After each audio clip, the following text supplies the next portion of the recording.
Hello folks, welcome to Corner Play. I'm Mark. And I'm Randy. Corner Play is a series of videos where we help you learn games so you can quickly get them to the table. This first episode, we're taking a look at Ophir. Ophir is a game of pick up and deliver and set collection in an ancient, prosperous world. In the game, you play as an influential person of government, trade, or religion with a singular focus, and that is the construction of a beautiful new temple. Ophir is produced by Terra Nova Games. It plays 2 to 4 players, ages 13 and up, in about 45 minutes. Great. Well, let's get to the setup. So the board is divided into 3 quadrants. You have the market and the temple market. You have the map where you'll be sailing around picking up goods. And you have the temple. The temple is where you'll be delivering all the precious metals to build your temple and also purchase additional cargo holds.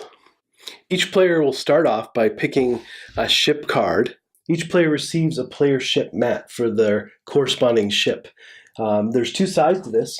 The back side has a nice reference guide to lead you through your turn until you get more used to how the game plays. You're also given a ship token, an influence dice, which fits here nicely in your ship, and a favor token. We'll talk about favor tokens in a bit. But for now, we will take our dice and everyone rolls to see who the first player is. The largest dice roll will be the first player. Then all players take the dice, their influence dice, and reset it back to 1 for the start of the game.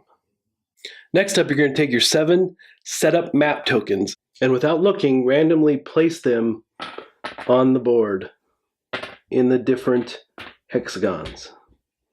Then the starting player gets to choose where to place the barriers. These barriers are placed in such a manner that every hex must have 2 entry points.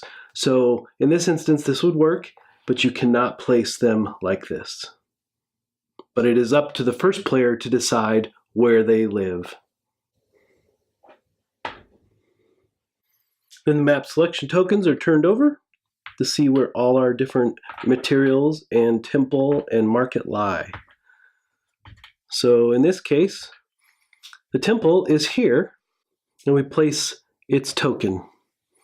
And we find the market and place its token. Then all players put their ships at the starting position in the temple.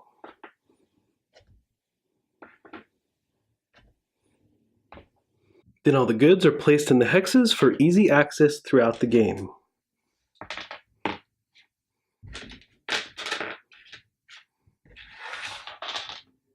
As well as the precious metals. So the map area of the board should mimic this after setup. The rightmost third of the board represents the temple area, and initially you see the platform on which you'll be building the levels. Gather the various temple tiers and put them near this section of the board.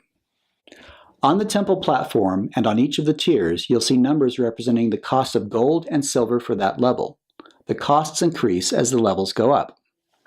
If you're playing with fewer than 4 players, look at the back of the tiles to see special instructions for those numbers of players.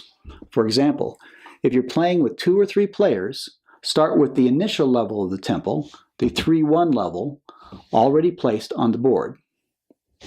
Additionally, if you're playing with only 2 players, find the level right below the roof, the 7-4 level, and remove it from the game entirely.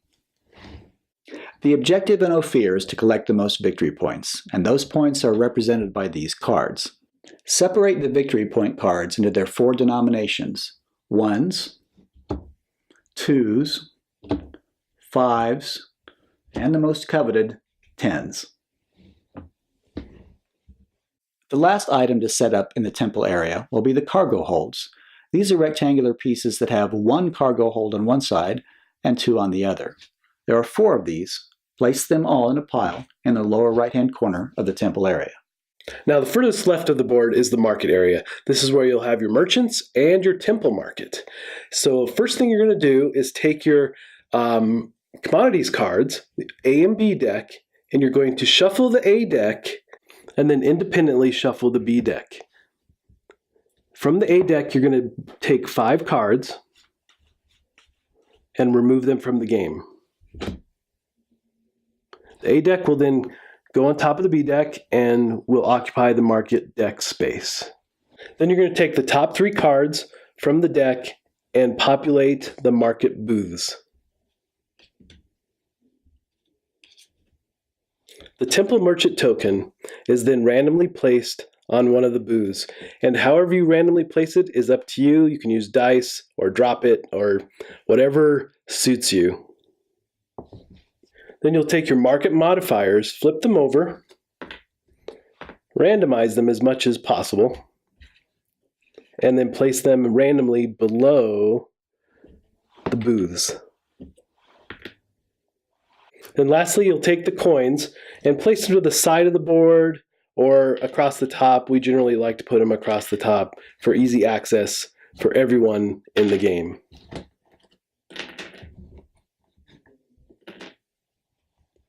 Before you turn over the commodity cards in the marketplace, the last step of the setup is to allow each player to choose a specialist card. Specialist cards serve 3 key functions in the game. First, they give each player a unique skill described in the center of the card. Learning to exploit that skill will improve your chance of success in the game. Next, they allow you to keep track of the amount of favor you have, with the default starting amount of favor being indicated by the red circle along the bottom track. Lastly, they assign the player a specialist good to the right of the name. That good can always be exchanged in the marketplace for 1 coin per good of that type. There are 8 specialist cards. Randomly select a number of cards equal to the number of players plus 1. So if you're playing with 4 players, choose 5. Give those cards to the person on the starting player's right. Let him look at them and choose a specialist for himself. He should then give the remaining cards to the person on his right and allow selection to continue around the table counterclockwise until the last person who gets to choose will be the starting player who gets to choose from the remaining 2 cards. Once everybody has selected a specialist, each person should put his favor marker on the position on the track with the red circle. Finally, turn over each of the commodity cards in the market, including the top card of the deck, which is called the Future Market. Although this card cannot be traded for directly, it does give you a preview of upcoming opportunities. Play can now begin. All right, game objective. Obviously, in this game, it's all about victory points. So you're taking your goods and precious metals and trading them for victory points and building the temple. The game ends when either the temple is complete or you run out of commodity cards for the market. All right, let's look at a turn overview. So the first phase of your turn is always movement. So in this instance, we're going to be yellow, and we have the option to either move 2 spaces or anchor here at the temple. And the way you anchor is that you use favor. So again, across the specialist card at the bottom, you'll find your favor. And if you have at least 1 favor available, then you could pay that to stay here and then do a temple action. But we're going to move. So we can move 1 to 2 hexes. We're going to move to the rubies, and then we're going to move to the precious metals. So that would end our movement phase. However, if we were going to try to move somewhere else that had a player that already occupied it, so if we move back here to the rubies, and we decide that we want to move to the market, then we have to check influence. So we're going to try to do that. We look at green, and green's influence dice is at a 4. So we would have to roll a 4 or more to occupy the space with green. Now, if we fail to do that, then we have to move back to the rubies, which would end our movement phase, but then green would have to take its influence of 4 and move it down to 3, showing that it defeated us or stopped us from moving into this spot. Now, another thing about movement is these barriers. So you can't move through barriers. You have to navigate around them. You can't move through them unless you have a specialist of some sort that gives you special abilities. Those are definitely some niceties about having some of these specialists, is they have a lot of things you can do throughout the game. But in general, you're navigating around barriers. You're not moving through them.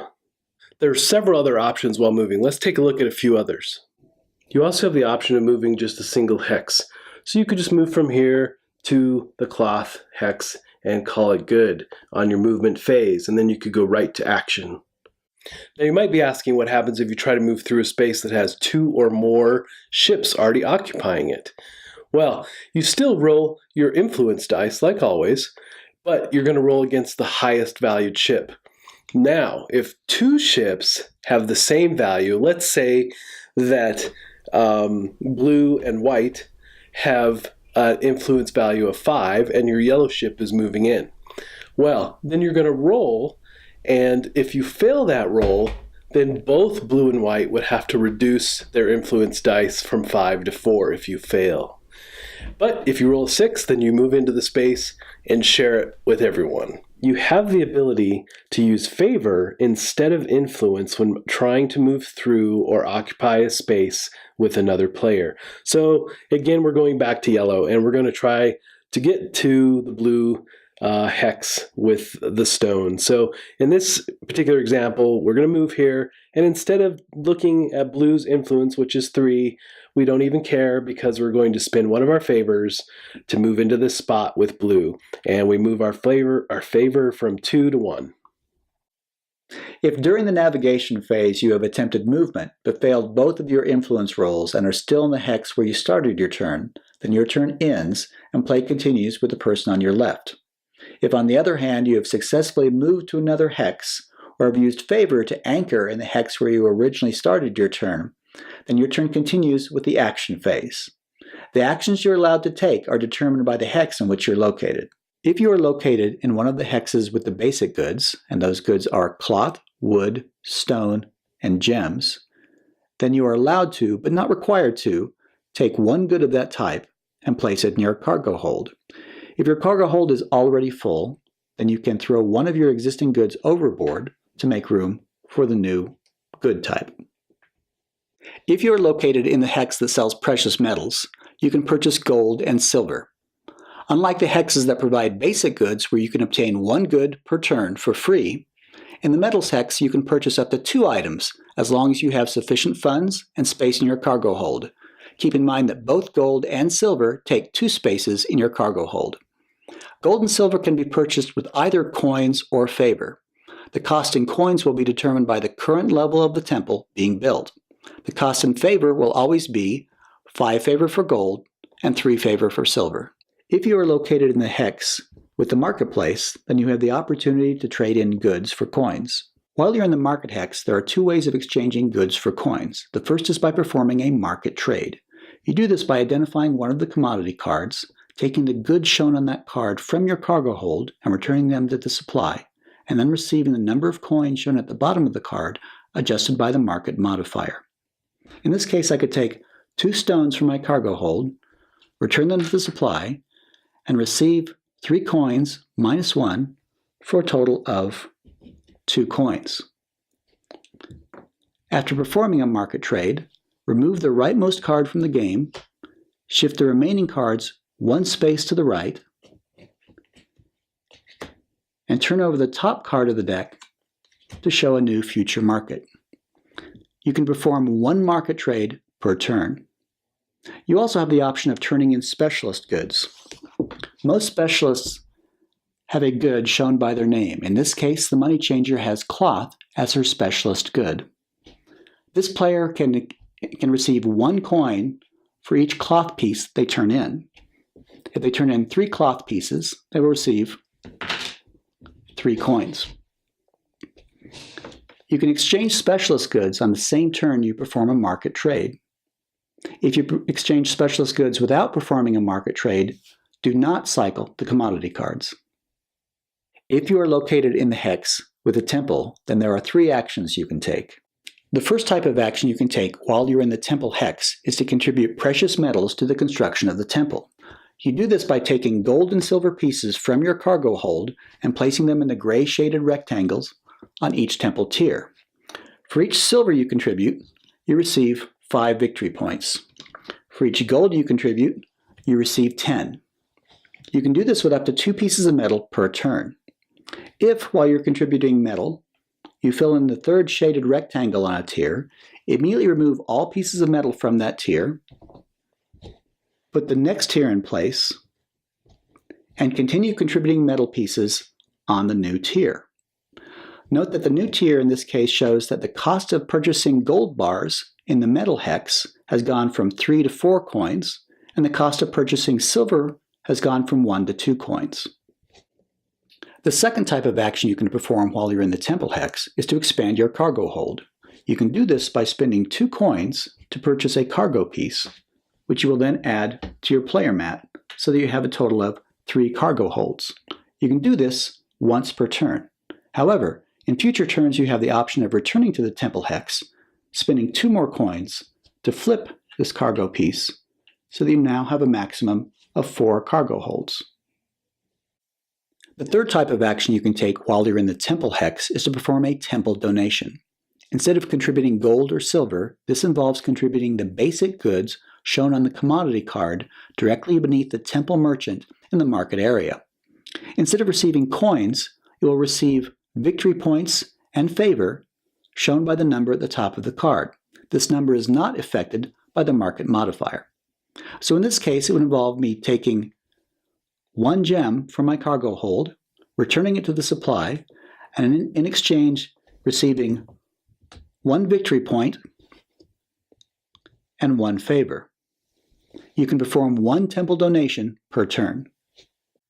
Don't forget, whenever you do a temple donation, cycle the commodity cards to the right, just like you do after a market trade. You can perform all 3 types of temple actions in a single turn in any order you choose. So, for example, you could contribute a precious metal to the construction of the temple to get victory points, contribute a good as a temple donation to get additional victory points and favor, and then spend 2 coins to increase the size of your cargo hold to the max. It's a good strategy to make your trips to the temple hex as efficient as possible. And so the game ends when the temple is completely built or you run out of commodity cards. At this point in time, additional victory points are distributed to those players who still have precious metals in their cargo holds. 3 points for every silver, 5 points for every gold. Players calculate the number of victory points they have, and the person with the most victory points wins. If there's a tie, the person with the most favor wins. If there's still a tie, the person with the most coins wins. And if there's still a tie, the person with the most basic goods wins. Exactly. Well, folks, we hope this video guide has helped you get the game to the table much faster. And until next time, we'll see you at the table.